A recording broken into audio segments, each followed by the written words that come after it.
Scam వ్యవహారానికి సంబంధించి ఇప్పటివరకు సిట్ అధికారులు అయితే చాలా ఆధారాలు సేకరించారు.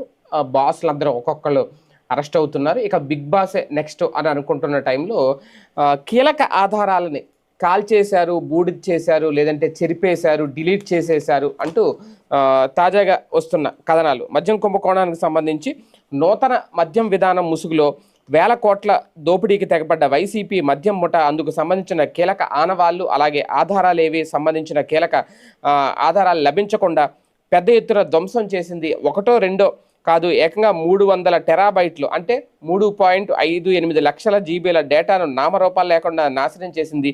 ఫోరెన్సిక్ రికవరీ కూడా వీలు లేకుండా వాటన్నింటినీ చెరిపేసింది. ధ్వంసం చేసిన డేటా పరిమాణం కనీసం 375.80 కోట్లకు పైగా పేజీలు, అలాగే రికార్డులు, డాక్యుమెంట్లతో, అంటే ఒక్కొక్కటి ఒక 100 కేబీ లెక్కనమాట ఉంటుందని అంచనా.